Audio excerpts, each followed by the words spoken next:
देखो, ऋणात्मक ऑब्लिक नकारात्मक स्थानांतरण, ऋणात्मक ऑब्लिक नकारात्मक स्थानांतरण।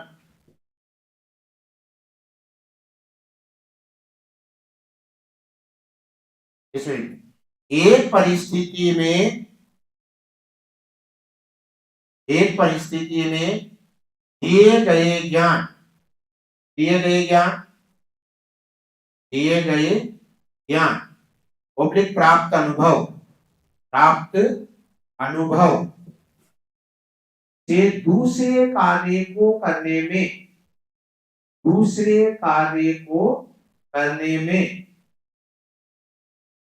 दूसरे कार्य को करने में बाधा उत्पन्न होती है, बाधा उत्पन्न होती है, बाधा उत्पन्न होती है। ठीक है, कौन सा स्थानांतरण होगा? ऋणात्मक। अब यहाँ पर आप, यहाँ से बहुत अच्छे प्रश्न आते हैं, है ना, वो आप लिखेगा और पता लगाना, लिखेगा। एक बालक, एक बालक की गणित विषय की ट्यूशन करवाने पर भी, एक बालक की गणित विषय की ट्यूशन करवाने पर भी वह अंग्रेजी में, करवाने पर भी वह अंग्रेजी में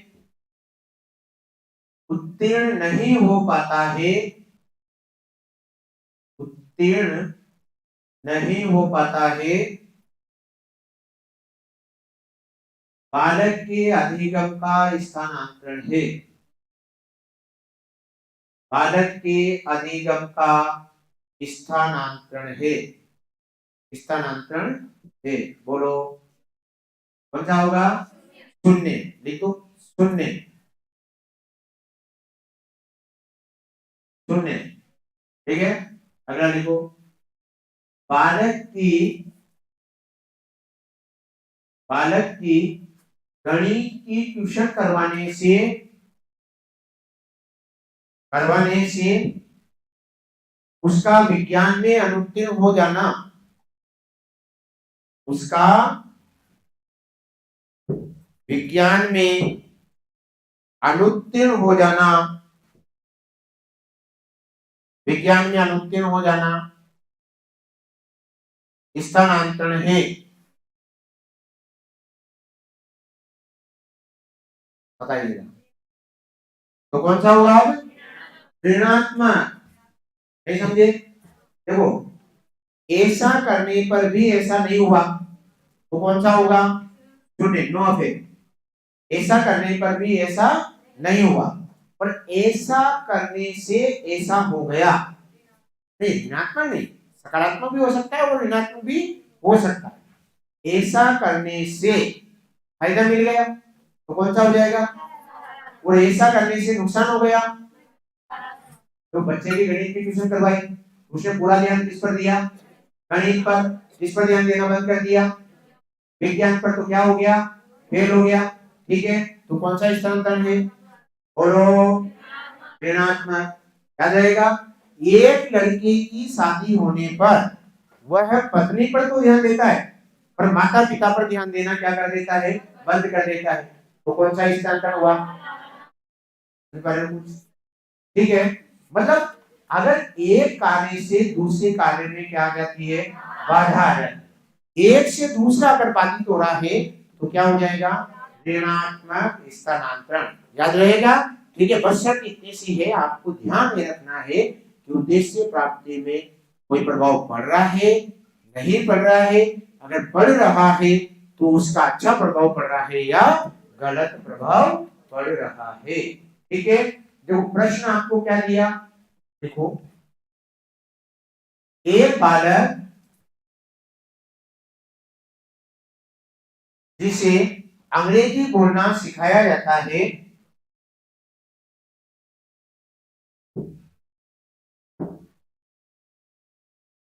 बोलना सिखाया जाता है, इस कारण वह, इस कारण वह शुद्ध हिंदी नहीं बोल पाता है। शुद्ध हिंदी नहीं बोल पाता है। हिंदी नहीं बोल पाता है। बोलो कौन सा स्थान होगा? क्या हो जाएगा? ऋणात्मक। अंग्रेजी, ये जो अंग्रेजी बोलना सीखा, पहले शुद्ध हिंदी बोलता था, उसको लगा कि यार इंग्लिश स्पीकिंग कर लूं, तो इंग्लिश स्पीकिंग कर ली, तो इसके कारण क्या हुआ कि जो अंग्रेजी के शब्द है ना, हिंदी बोलते वक्त बीच बीच में आ ही जाते, या नहीं आते? आ जाते हैं ना, तो फिर वो हिंदी शुद्ध नहीं बोल पा रहा है। ओके, कौन सा स्थान हो जाएगा? ऋणात्मक। ठीक, अब अपन देखो मनोवैज्ञानिकों ने आगे जाकर क्या बोला, प्रशिक्षण का 3 अन्य प्रकार से और क्या होता है? अंतरण होता है। क्या होता है? अंतरण होता है। ये तो था कार्यों के आधार पर। बोलो किसके आधार पर? कार्यों के आधार पर। और ये किसके आधार पर होगा? विशेषता के आधार पर। किसके आधार पर होगा? विशेषता। लिखो डबल स्टार बनाकर। मनोवैज्ञानिकों द्वारा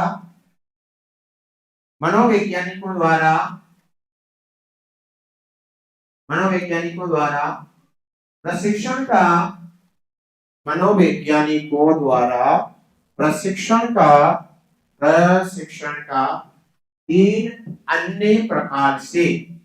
तीन अन्य प्रकार से अंतरण बताया गया। 3 अन्य प्रकार से अंतरण बताया गया। अब वो कौन कौन सा होता है, यहां से आज तक ज्यादा प्रश्न बन रहा है। ठीक है, तो देखिएगा, एक तो क्या होता है? क्षैतिज अंतरण। बोलो क्या होता है? क्षैतिज अंतरण। और ये क्या होता है? क्या होता है? ऊर्ध्व अंतरण। क्या होता है? ऊर्ध्व अंतरण। और ये क्या होता है? द्विपार्श्विक अंतरण। बोलो क्या होता है? द्विपार्श्विक अंतरण। यहां से अभी भी प्रश्न आया हुआ था। ठीक है, कैसे भी यहां से प्रश्न आता है। प्रश्न सबसे पहला तो क्या है?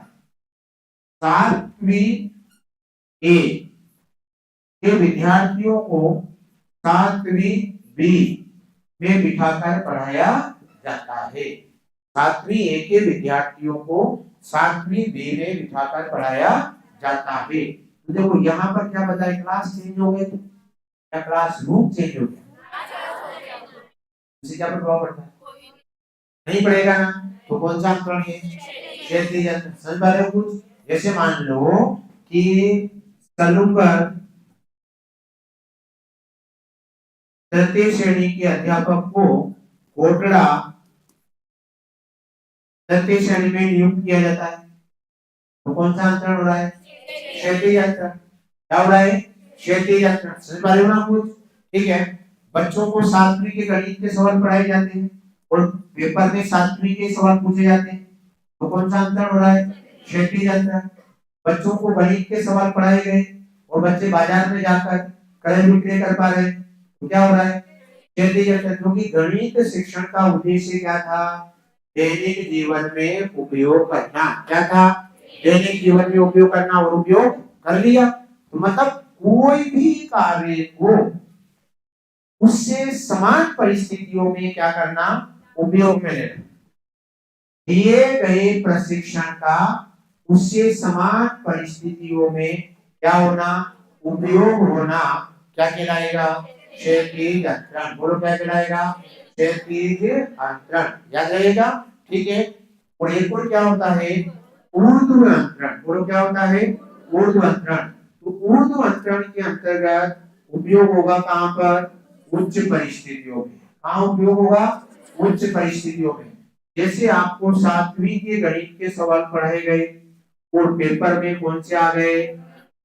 9वीं के पूछ लिए, तो कौन सा अंतरण हो रहा है? आपका सिलेक्शन हुआ 3rd ग्रेड में और आपको जो है पोस्टिंग दे दी जाए 1st ग्रेड में। इससे अच्छा दिन अपने लिए कुछ भी नहीं होगा, है ना? लेकिन मान लो आप तृतीय श्रेणी टीचर हो और आपसे 11वीं के बच्चे पढ़वाए जाए, वो भी क्या है? ऊर्ध्व अंतरण। कक्षा 3rd ग्रेड के टीचर से अगर 11वीं के बच्चे पढ़वाए जाएंगे तो कौन सा अंतरण हो रहा है? उर्दू। याद क्या रखना है? उच्च परिस्थिति में उपयोग लेना। बोलो क्या बोलोगे? उच्च परिस्थिति में उपयोग करना। ओके, ये क्या होता है? द्विपार्श्विक। क्या याद रखोगे? शरीर के एक अंग, एक ज्ञानेंद्रिय को दिए गए प्रशिक्षण का दूसरी ज्ञानेंद्रिय में उपयोग होना। एक भाग को आपका प्रशिक्षण दिया और उसका किसमें उपयोग होगा? दूसरे भाग। आपको गुलाब जामुन खिलाया तो स्वाद का पता किससे लगा? बोलो, जीवा से, जीभ से ना। ठीक है, अब जीभ से पता लग गया कि इसका स्वाद कैसा होता है? मीठा होता है। भविष्य में गुलाब जामुन का नाम सुनकर मुंह में पानी आया तो कौन सा अंतरण है? द्विपार्श्विक। और कौन सा अंतरण है? द्विपार्श्विक। समझ पा रहे हो कुछ? ठीक है, मतलब एक बालक के सामने किसी कार का एक्सीडेंट हो जाता है, भविष्य में बच्चा कार को देखकर डरना प्रारंभ कर देता है, तो कौन सा अंतरण हो रहा है? द्विपार्श्विक। पहले हुआ और अब पहले से उसने अनुमान लगा लिया। कौन सा अंतरण होगा? द्विपार्श्विक। समझ पा रहे हो कुछ? ठीक है, तो क्या याद रखोगे? शरीर के किसी अंग या ज्ञानेंद्रिय को दिए गए प्रशिक्षण का दूसरे अंग या ज्ञानेंद्रिय में उपयोग होना। सहायक के रूप में भी हो सकता है और बाधक के रूप में भी हो सकता है। ओके, तो लिखो आप। पहला लिखो, क्षैतिज अंतरण। क्षैतिज अंतरण, क्षैतिज अंतरण। एक परिस्थिति में दिए गए ज्ञान, एक परिस्थिति में दिए गए ज्ञान ज्ञान ऑब्लिक प्राप्त अनुभव,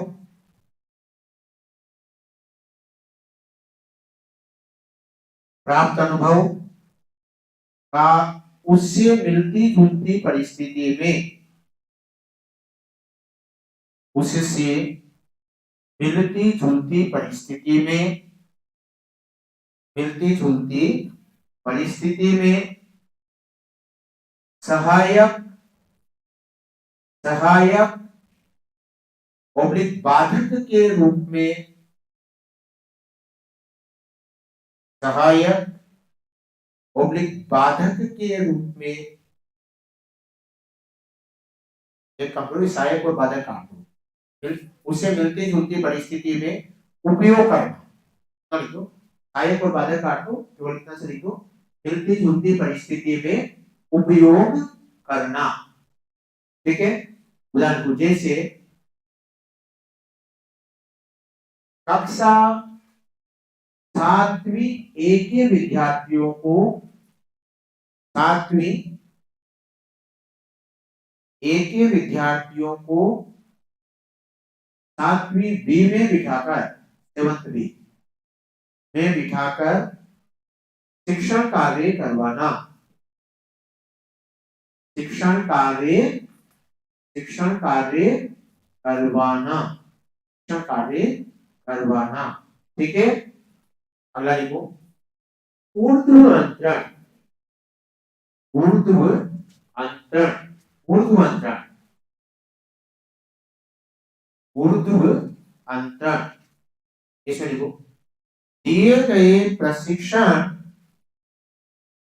दिए गए प्रशिक्षण, प्रशिक्षण ऑब्लिक प्राप्त अनुभव का, दिए गए प्रशिक्षण ऑब्लिक प्राप्त अनुभव का, अनुभव का उच्च परिस्थिति में, उच्च परिस्थिति में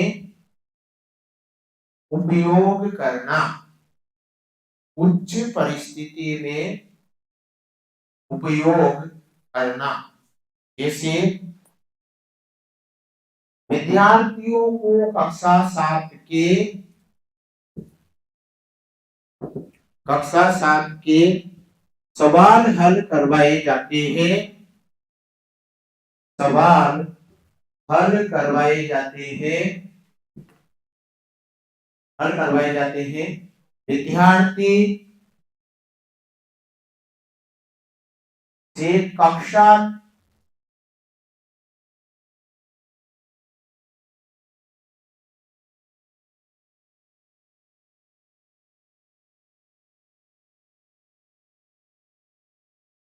इसमें ये कर देना, विद्यार्थियों को कक्षा 7 के सवाल सिखाकर, कक्षा 7 के सवाल सिखाकर, सवाल सिखाकर विद्यार्थियों से, विद्यार्थियों से कक्षा 9 के सवाल हल करवाए जाते हैं। 9 के सवाल हल करवाए जाते हैं, सवाल हल करवाए जाते हैं। और कौन सा स्थानांतरण होगा? ऊर्ध्व स्थानांतरण। कौन सा होगा? ऊर्ध्व, मतलब आपकी क्षमता से ज्यादा कार्य आपसे करवाना। ठीक है, यहाँ यह शब्द इसमें सबसे ज्यादा इंपॉर्टेंट होता है। कौन सा? द्विपार्श्विक, द्विपार्श्विक अंतरण, द्विपार्श्विक, द्विपार्श्विक अंतरण, द्विपार्श्विक। शरीर के एक भाग, शरीर के एक भाग, एक भाग ओब्लिक ज्ञानेंद्री, शरीर के एक भाग ओब्लिक ज्ञानेंद्री को दिए गए प्रशिक्षण का, भाग ओब्लिक ज्ञानेंद्री को दिए गए प्रशिक्षण का दूसरे भाग, दूसरे भाग ओब्लिक ज्ञानेंद्रिय में, दूसरे भाग ओब्लिक ज्ञानेंद्रिय में उपयोग होना।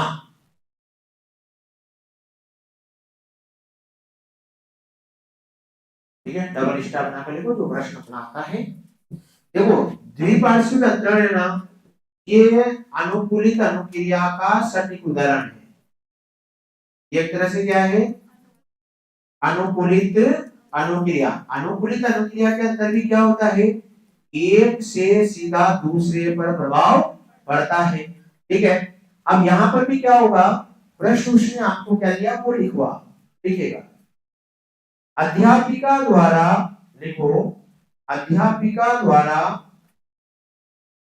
अध्यापिका द्वारा विद्यार्थियों को, विद्यार्थियों को छड़ी से पीटना, विद्यार्थियों को छड़ी से पीटना भविष्य में,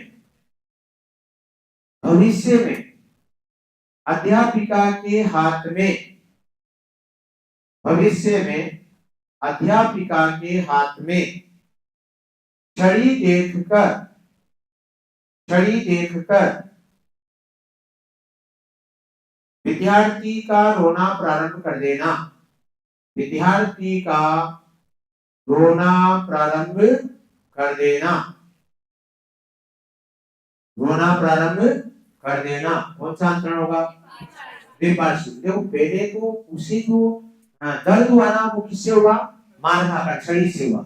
लेकिन अब उसने हाथ में छड़ी देखकर ही एहसास कर लिया इसका, उस मार का। ठीक है, तो कौन सा अंतरण हो रहा है? द्विपार्श्विक अंतरण। बोलो कौन सा होगा? द्विपार्श्विक अंतरण। याद रहेगा? ठीक है, ये तमाम प्रकार का अपनी बातचीत हो जाती है किसके बारे में? अधिगम का स्थानांतरण। अब आगे अपन बातचीत करेंगे अधिगम सिद्धांत। अधिगम सिद्धांत, अधिगम सिद्धांत, अधिगम सिद्धांत, अधिगम सिद्धांत। अगर सबसे पहले अगर अपन बातचीत करें तो अधिगम के सिद्धांतों को अपन एक प्रकार से देखने वाले। एक तो क्या देखेंगे? साहचर्यवाद, एक देखेंगे क्षेत्रवाद, और एक क्या देखेंगे? मानवतावाद। ठीक है, लेकिन सबसे बड़ी बात क्या, अगर कभी प्रश्न बन जाता है कि अधिगम सिद्धांतों के निहितार्थ का व्यवहार में प्रयोग करना, अधिगम सिद्धांतों के निहितार्थ का किसमें प्रयोग करना, व्यवहार में प्रयोग करना। ठीक है, क्या कहलाएगा, क्या कहलाएगा, शिक्षा मनोविज्ञान या शिक्षण तकनीक। अधिगम सिद्धांतों के निहितार्थ का, निहितार्थ को बोलते प्रतिफल, निहितार्थ का व्यवहार में उपयोग करना क्या कहलाएगा, शिक्षण मनोविज्ञान या शिक्षण तकनीक या शिक्षण उपागम या शिक्षण प्रतिमान। तो क्या कहलाएगा, शिक्षण प्रतिमान। बोलो क्या कहलाएगा, शिक्षण प्रतिमान। ठीक है, अगर कभी प्रश्न करता है प्रतिमान क्या है, तो क्या बोलोगे, अधिगम सिद्धांतों के निहितार्थ का व्यवहार में क्या करना, उपयोग करना। जैसे अगर बात करें अभिकर्मिक अनुदेशन, बोलो क्या बोलेगा, अभिकर्मिक अनुदेशन। तो अभिकर्मिक अनुदेशन भी एक तरह से क्या है, स्व शिक्षण प्रतिमान। बोलो क्या है ये, स्व शिक्षण प्रतिमान। प्रश्न आया था ना कि स्व शिक्षण प्रतिमान का प्रतिपादन किसके द्वारा किया गया, क्या बोलोगे, स्किनर। और आगे जाकर स्व शिक्षण प्रतिमान को ही क्या कहा गया, व्यवहारिक तकनीक। बोलो क्या कहा गया, व्यवहारिक तकनीक। अभी अपन बात कर रहे हैं अधिगम के क्या सिद्धांत। ठीक है, 2 लाइनें लिखो फिर 4 लिखेंगे, लिखेगा। हाँ पहले 2 लिखो। मनोवैज्ञानिकों द्वारा, मनोवैज्ञानिकों द्वारा अधिगम के, मनोवैज्ञानिकों द्वारा अधिगम के विभिन्न सिद्धांत, मनोवैज्ञानिकों द्वारा अधिगम के विभिन्न सिद्धांत प्रतिपादित किए गए, प्रतिपादित किए गए, जिनका शिक्षा के क्षेत्र में,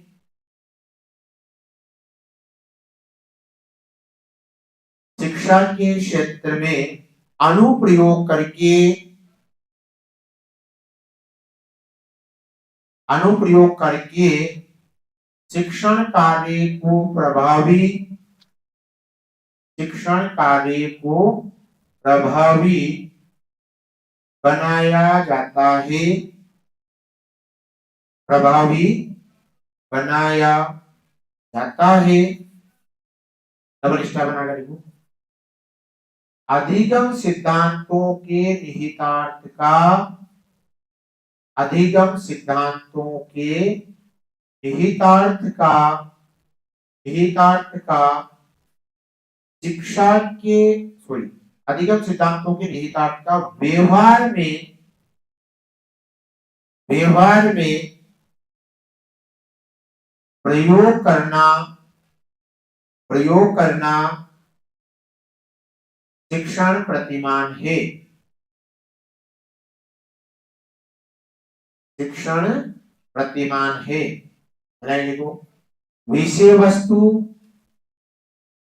विषय वस्तु, आवश्यकता, आवश्यकता, विद्यार्थियों के स्तर, विद्यार्थियों के स्तर, उपयोगिता के आधार पर, उपयोगिता के आधार पर, उपयोगिता के आधार पर अधिगम सिद्धांतों का, उपयोगिता के आधार पर अधिगम सिद्धांतों का अलग अलग प्रकार से वर्गीकरण, अलग अलग प्रकार से वर्गीकरण किया गया है, प्रकार से वर्गीकरण किया गया है। ठीक है, अब किस प्रकार से वर्गीकरण किया गया है इसे अपन क्या करेंगे, अगली क्लास में देखेंगे। ठीक है, अभी आप लोगों को कहाँ बैठना है, सुनिएगा। ए बी और सी बैच प्री लेवल 1 और प्री लेवल 2 साइंस बच्चों को रोल नंबर 2 में जाना। ए बी सी बाकी बच्चों को रोल नंबर 1 में बैठना है। जी जी बैच प्री लेवल 1 के बच्चों को और प्री लेवल 2 साइंस के बच्चों को माहिर भवन में जाना है। जी बैच के प्री लेवल 1 और प्री लेवल 2 साइंस के बच्चों को माहिर भवन में जाना है। और बाकी जी एच आई के बाकी जो भी बच्चे बचे हैं उनको 4 में जाना है। ठीक बता दिया ना, एबीसी बाकी बच्चों को नंबर 1 में जाना है और एबीसी प्री लेवल 1 और लेवल 2 वालों को नंबर 2 में जाना है।